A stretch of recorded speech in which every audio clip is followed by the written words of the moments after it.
ಮತ್ತೆ ಅದಕ್ಕೆ ನಾನು ಹೇಳೋದು ಜಾತ್ಯತೀತ ರಾಷ್ಟ್ರ ಅಂತ. ನಮ್ದು ಮೇನ್ ನೋಡಿ, we are Indians first then next. But ಇವಾಗ ಏನಾಗ್ತಾ ಇದೆ, ರಾಜಕೀಯ ವ್ಯಕ್ತಿಗಳು ತಮ್ಮ ರಾಜಕೀಯ ಬೇಳೆಯನ್ನು ಬೇಯಿಸ್ಕೊಳ್ಳೋಕ್ಕೆ, ಬಿಕಾಸ್ ಬ್ರಿಟಿಷ್ ಅವರಿಂದ ಒಂದು ಕಲ್ತಿದ್ದಾರೆ, ಏನಂದ್ರೆ divide and conquer, divide and rule, divide ಮಾಡಿ ಆಳಿ ಅಂದ್ಬಿಟ್ಟು ಲಾರ್ಡ್ ಮೌಂಟ್ ಬ್ಯಾಟನ್ನು. ಓಕೆ, ಎಲ್ಲರೂ ಒಂದಾಗಿದ್ದ ಅಂದರೆ ನಮ್ದು ಇದಾಗಲ್ಲ, ವೋಟ್ ಬ್ಯಾಂಕ್ ಬೇಕು. ಇವಾಗ ನಾವು ಆರ್ಟಿಕಲ್ 2 ನೋಡಿದ್ರೆ ಅಂದರೆ ಸಂವಿಧಾನದ್ದು, ನಾವು ಸ್ಟೇಟ್ ಫಾರ್ಮೇಷನ್ ಏನಂದರೆ ಒಂದು ರೂಲ್ಸಲ್ಲಿ ಮಾಡಬೇಕಂತಿದೆ. ನಮ್ಮ ಭಾರತದ ಎಲ್ಲ ರಾಜ್ಯಗಳು ಮಾಡಿದ್ದು ಭಾಷಾತಿಕ, ಲಿಂಗ್ವಿಸ್ಟಿಕ್ ಬೇಸಿಸಲ್ಲಿ, ಭಾಷೆ ಕನ್ನಡ ಮಾತಾಡಿದ್ರೆ ಕರ್ನಾಟಕ, ಮಲಯಾಳಂ ಮಾತಾಡಿದ್ರೆ ಕೇರಳ, ಆ ಥರ. ರಾಜಕೀಯ ವ್ಯಕ್ತಿಗಳು ಅವರ ವೋಟ್ ಬ್ಯಾಂಕ್ ಮಾಡ್ಕೋಬೇಕಲ್ಲ, ವೋಟ್ ಬ್ಯಾಂಕಿಗೆ ಏನು ಮಾಡ್ತಾರೆ, ಜನರಲಿ ಡಿವೈಡ್ ಮಾಡ್ತಾ ಇದ್ದಾರೆ. ಯಾವ ರೀತಿ ವಿಭಜನೆ ಆಯ್ತು ಸರ್? ರಾಜ್ಯ ಲಿಂಗ್ವಿಸ್ಟಿಕ್ ಬೇಸಿಸ್, ದೇಶ ಯಾವ್ದ್ರಲ್ಲಿ ವಿಭಜನೆ ಆಯ್ತು ಸರ್? ಯಾವುದು ದೇಶ ಬಂದ ಯೂನಿಯನ್ ಆಫ್ ಸ್ಟೇಟ್ಸ್ ಯಾವ ಆಧಾರದಲ್ಲಿ ವಿಭಜನೆ? ಭಾಷೆ ಮೇಲೆ. ಭಾಷೆ, ದೇಶನ ಸರ್? ಲಿಂಗ್ವಿಸ್ಟಿಕ್ ದೇಶ ಇನ್ನೊಂದು ದೇಶ ಆಯ್ತಲ್ಲ, ನಾನು ದೇಶ ಕೇಳ್ತಾ ಇದ್ದೀನಿ ಸರ್. ದೇಶ ಯಾವ ರೀತಿ ವಿಭಜನೆ ಆಯ್ತು ಸರ್? ದೇಶ ಯಾವುದಿಲ್ಲ, ದೇಶ ಇಂಡಿಪೆಂಡೆಂಟ್ ಆದಮೇಲೆ ಇಂಡಿಯಾ ಇಸ್ ಸಾವರನ್ ಸ್ಟೇಟ್. ಅಂದರೆ ಇದರಲ್ಲಿ ಸಾವರನ್ ಸ್ಟೇಟ್ ಅಂದರೆ ಅವರ ಯಾರ ಹೊರ ದೇಶದ ಆಡಳಿತದಲ್ಲಿ ಇಲ್ಲ. ಸ್ವಾತಂತ್ರ್ಯ ನಂತರ ಉದಯವಾಯಿತು. ಯಾವ ದೇಶ 47ರ ಸ್ವಾತಂತ್ರ್ಯ ನಂತರ ಉದಯವಾಯಿತು? ಯಾವ ಆಧಾರದ ಮೇಲೆ ಉದಯವಾಯಿತು? ಭಾರತ. ನೋಡಿ ಸರ್, ಭಾರತ ನೋಡಿ, ಒಂದು ಹೇಳ್ತೀನಿ ನೋಡಿ, ಫಸ್ಟ್ ಇಂಡಿಪೆಂಡೆನ್ಸ್ ಅದು ನಾವು ಅದು ಇದ್ರ ಬೇರೆ ಒಂದು ಬಂದು ಇಂಡಿಯಾ ಯಾವತ್ತೂ ಅಷ್ಟೇ ರಾಜಕೀಯ ಪಕ್ಷಗಳು ಧರ್ಮಗಳನ್ನ ಒಡೆದು ತಮ್ಮ ರಾಜಕೀಯ ಬೇಳೆ ಬೇಯಿಸ್ಕೊಳ್ತಿದ್ದಾರೆ ಆಗ್ತಾ ಇದೆ ಅಂತ. ನೇರವಾಗಿ ಸಾದಿಕ್ ಪಾಷಾ ಅವ್ರ ಹತ್ರ ಹೋಗ್ತೀನಿ. ಸರ್, ನಿಜವಾಗ್ಲೂ ಹಿಂದೂಗಳನ್ನ ಪ್ರಚೋದನೆ ಮಾಡುವ ಸಲುವಾಗಿ ಈ ರೀತಿ ಸ್ಲೋಗನ್ಗಳು ಬಂತ, ಈ ರೀತಿ ಆಂದೋಲನಗಳು ಪ್ರಾರಂಭ ಆಯ್ತಾ ಅನ್ನೋದು ಪ್ರಶ್ನೆ. ಯಾಕಂದ್ರೆ ಐ ಲವ್ ಮೊಹಮ್ಮದ್ ಅನ್ನೋದು ತಪ್ಪಲ್ಲ, ಆದ್ರೆ ಸಮಯ ಸಂದರ್ಭ ಎಂತದ್ದು, ಯಾಕೆ ಈದ್ ಮಿಲಾದ್ ಸಂದರ್ಭದಲ್ಲೇ ಆ ಆಂದೋಲನ ಪ್ರಾರಂಭ ಆಯ್ತು ಅನ್ನೋದು ಮಾತು. ಈ ಶಬ್ದನಿಂದ ಹಿಂದೂಗಳಿಗೆ ಏನು ಡಿಸ್ಟರ್ಬ್ ಆಗ್ತಾ ಇಲ್ಲ. ಐ ಲವ್ ಮೊಹಮ್ಮದ್ ಹೇಳಿದ್ರೆ, ಐ ಲವ್ ಮಹಾದೇವ್ ಹೇಳಿದ್ರೆ ಯಾರಿಗೆ ಮುಸಲ್ಮಾನ್ಗೆ ಡಿಸ್ಟರ್ಬ್ ಆಗಲ್ಲ, ಹಿಂದೂಗಳಿಗೆ ಡಿಸ್ಟರ್ಬ್ ಆಗಲ್ಲ. ಸಂವಿಧಾನ ಇದೆ ಒಂದು, ಅದರಲ್ಲಿ ನಮಗೆ ಅಧಿಕಾರ ಇದೆ, ನಾವು ನಮ್ಮ ಧರ್ಮ ಫಾಲೋ ಮಾಡೋಕ್ಕೆ ಅಧಿಕಾರ ಇದೆ. ಇನ್ನೊಂದು ಏನಂದ್ರೆ UP ಪೊಲೀಸ್ ದೌರ್ಜನ್ಯ ಮಾಡಿದೆ ಅಂದ್ರೆ, ಆ ಹೆಸರು ಹಾಕಿದ ಮೇಲೆ ಆ ಪೋಸ್ಟರ್ ತೆಗೆದು ಯಾರ್ಯಾರು ಪೋಸ್ಟರ್ ಹಾಕಿದ್ರು 25 ಜನ ಮೇಲೆ FIR ಮಾಡಿದಾರಲ್ಲ, ಅದ್ರ ಬಗ್ಗೆ ನಮಗೆ ಇರೋದು. ನಾವು ಹಿಂದೂಗಳು ಅವ್ರ ಬಗ್ಗೆ ಅಲ್ಲ. ನಮ್ಮ ಪ್ರವಾದಿ ಮೊಹಮ್ಮದ್ ಸಲ್ಲಲ್ಲಾಹು ಅಲೈಹಿ ವಸಲ್ಲಂ ಹೇಳಿಲ್ಲ ಒಬ್ಬ ನಮ್ಮ ಇವ್ರಿಗೆ ನಾ ತೊಂದರೆ ಕೊಡಿ ಅಂತ ನಾವು ಹೇಳಿಲ್ಲ. ಅದು ಅಂದ್ರೆ ನೋಡಿ, ಆ ಇದಕ್ಕೆ ಈ ಬೇರೆ ಏನನ್ನ ಮಾಡಿದ್ರೆ ಕಲ್ಲು ತೂರಾಟ ಅದು ಇದು ಆದ್ರೆ ನೋಡಿ, FIR ಆದ್ರೆ ಆಗ್ಲಿ ಮೇಡಮ್, ಅದು FIR ಆಗ್ಲಿ ಅಂದ್ರೆ ಐ ಲವ್ ಮೊಹಮ್ಮದ್ ಸಲ್ಲಲ್ಲಾಹು ಅಲೈಹಿ ವಸಲ್ಲಂ ಅಂದ್ರೆ FIR ಮಾಡಕ್ಕೆ ಏನು ಅದು ಅದಕ್ಕೆ ಇದು ಅವ್ರಿಗೆ ಅಧಿಕಾರ ಯಾರು ಕೊಟ್ರು? ಯಾವಾಗ್ಲೂ ಕೂಡ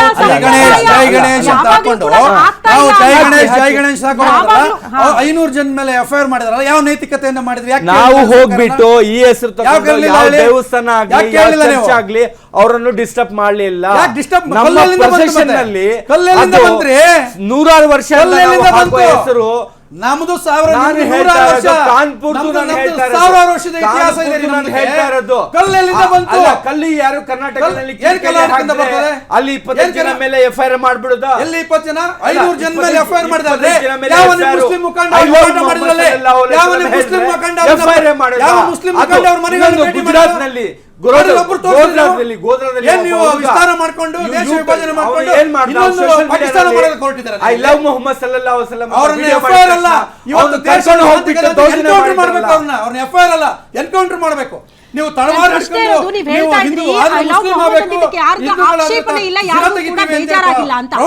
ಸಮಯ ಯಾಕೆ ಯಾವಾಗ್ಲೂ ಈದ್ ಮಿಲಾದ್ ಸಂದರ್ಭದಲ್ಲಿ ಇಂತ ಆಂದೋಲನಗಳು ಪ್ರಾರಂಭ ಆಗ್ತಾ ಇತ್ತಾ? ಅಟ್ ದ ಫಸ್ಟ್ ಟೈಮ್ ಆಯ್ತು ಆಂದೋಲನ ಅಂತ. ಈದ್ ಮಿಲಾದ್ ಟೈಮ್ ನಲ್ಲಿ ನೋಡಿ, ಫಸ್ಟ್ ಟೈಮ್ ಇದಾಗಿರೋದು. ಅದನ್ನೇ ಪೊಲೀಸರು ಹೇಳಿರೋದು, ಹೊಸ ಹೊಸ ಸಂಪ್ರದಾಯಗಳಿಗೆ ಗಲಾಟೆ ಫಸ್ಟ್ ಟೈಮ್.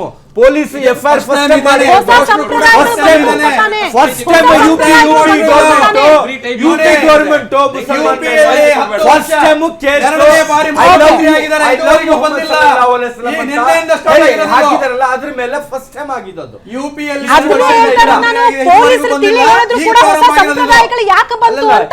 ಹೆಸರು ನಮ್ಮ ಜೀವನನೇ ಈ ಹೆಸರು ರೀ, ನಮ್ಮ ಜೀವನನೇ ನಮ್ಮ ಪ್ರಾಣನೇ ಈ ಹೆಸರು. ಈ ಪ್ರಾಣನೇ ಎಲ್ಲಿ ಆಪತ್ತು ಖಂಡಿತ ನಿಮ್ಮಂತವ್ರು ಮಾಡ್ತಾ ಇರೋದು. ಇಂಡಿಯಾ ಉಳಿದ್ರೆ ನೀವು ನಿಮ್ಮಂತವ್ರು ಮಾಡ್ತಾ ಇರೋದು. ನಿಮ್ಗೆ ಗೌರವ ಇಲ್ಲ ಅಂದ್ರೆ ನಿಮ್ ಭಾರತ ಶಾಂತಿಯಾಗೆ ಇರ್ಬಾರ್ದು. ಯಾರು? ಭಾರತದಲ್ಲಿ ದಂಗೆ ಮಾಡ್ಸಕ್ಕೆ ನೀವು ದೇಶಕ್ಕೆ ನಿಮ್ಮಂತ ಕಿಡಿಕೇಡಿಗಳು ಕೆಲವಿದ್ದಾರೆ, ಕೆಲವಿದ್ದಾರೆ. ಅವರು ಭಾರತ ಶಾಂತಿಯಾಗಿ ಇರ್ಬಾರ್ದು ಅಂತ ಮಾಡ್ತಾ ಇರೋದು. ಬೆಂಕಿ ಹಾಕ್ತೀರಿ ಗೊತ್ತಿದೆ, ಮದ್ದೂರಲ್ಲಿ ಬೆಂಕಿ ಹಾಕ್ತೀರಿ ಗೊತ್ತಿದೆ, ಪಾಕಿಸ್ತಾನ್ ಜಿಂದಾಬಾದ್ ಅಂತ ಹೇಳಿ ಭದ್ರಾವತಿಲಿ ಕೂಗ್ತೀರಿ ಗೊತ್ತಿದೆ. ನಿಮ್ ಕೈನಲ್ಲಿ ಆಗ್ಲಿಲ್ಲಲ್ಲ ಬೆಂಕಿ ಹಚ್ಚಕ್ಕೆ ಬೆಳ್ಳೂರಿನಲ್ಲಿ ಆಗ್ಲಿಲ್ಲ. ನಿಮ್ ಕೈನಲ್ಲಿ ನೀವೇ ಮಾಡಿಬಿಟ್ಟು ಹಾರ ಹಾಕಿ ಗಣೇಶನ ಊರ ಮೇಲೆ ಹಾರ ಹಾಕಿ ಚಪ್ಪಲಿಂದ ಹಾರ ಹಾಕಿ ಮಾಡಿಸಿ ಆಗ್ಲಿಲ್ಲ. ಅದು ಮುಸಲ್ಮಾನ ಮೇಲೆ ಹಾಗಾದ್ರೆ ಸಾದಿಕ್ ಸರ್, ಈಗ ಬಹುತೇಕ ಕಡೆ ಈಗ ಹಿಂದೂ ಧಾರ್ಮಿಕ ಭಾವನೆಗಳಿಗೆ ಧಕ್ಕೆ ಆಗೋ ಕೆಲಸಗಳಾಗಿದೆಯಲ್ಲ. ಓಕೆ ಸುಂದರೇಶ್ ಸರ್, ಸುಮ್ಮನೆ ಬಾಯಿ ಬಂದ ಎಲ್ಲಾ ಕಡೆ ಕೂಡ ಧರ್ಮ ದಂಗಲ್ ಇದ್ದಿದ್ದೆ. ಬಟ್ ಯಾಕೆ ಆಗ್ತಾ ಇದೆ ಅನ್ನೋದು ಪ್ರಶ್ನೆ. ಯಾಕೆ ಆ ಪ್ರಚೋದನೆಗಳು ಬರ್ತಾ ಇದೆ, ಎಲ್ಲಿಂದ ಬರ್ತಾ ಇದೆ, ಅದ್ರ ಷಡ್ಯಂತ್ರಗಳು ಏನು ಅಂತ ಮಾಡ್ಬೋದಾ? FR ನೀವೇ ಮಾಡ್ಬೋದು. ಮಾಡ್ಬೋದಾ? ಬೆಳಿಗ್ಗೆ ದೇವಸ್ಥಾನದಲ್ಲಿ ಗಂಟೆ ಹೊಡೆದ್ರೆ FIR ಮಾಡ್ಬೋದಾ? ಅದು ತಪ್ಪು ಅಂತ ಆದ್ರೆ ಅದಕ್ಕೆ ಹೇಳ್ತಾರೆ ತಪ್ಪು ಮಾಡಿದ್ದಾರೆ.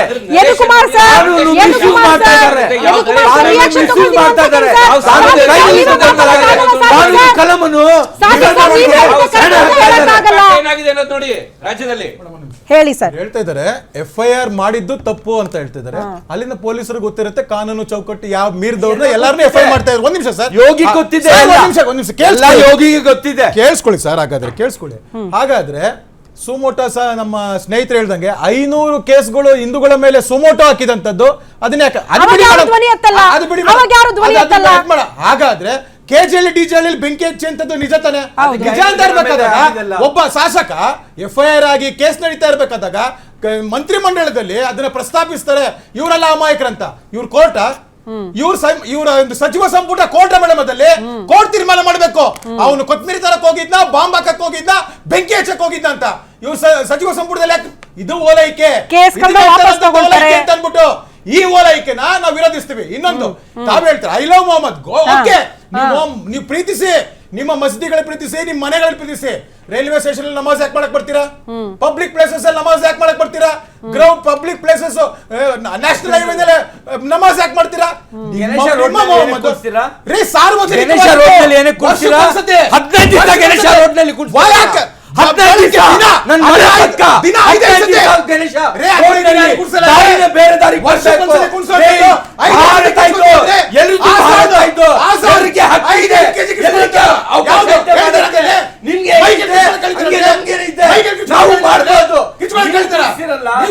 ಪೂಜೆ ಮಾಡಿಸಿರಲ್ಲ, ರೋಡ್ನಲ್ಲಿ ತಗೊಂಡು ಹೋಗಲ್ಲ.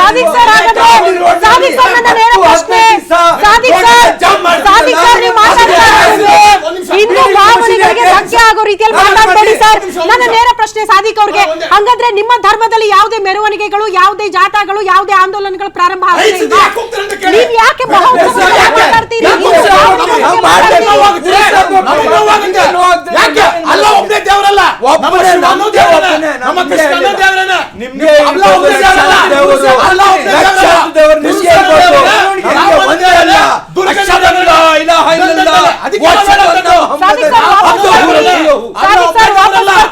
ನಿಮ್ಮ ಧರ್ಮದ ಬಗ್ಗೆ ನಿಮಗೆಷ್ಟು ಪ್ರೀತಿ ಇದೆಯೋ, ನಿಮ್ಮ ದೇವರುಗಳ ಬಗ್ಗೆ ನಿಮಗೆಷ್ಟು ಪ್ರೀತಿ ಇದೆಯೋ, ಹಂಗೆ ಹಿಂದೂಗಳಿಗೂ ಕೂಡ ಇರುತ್ತೆ ಸರ್. ಅದನ್ನ ಕದಡೋ ಪ್ರಯತ್ನಗಳು ಆಗಬಾರದು ಅನ್ನೋದಷ್ಟೇ.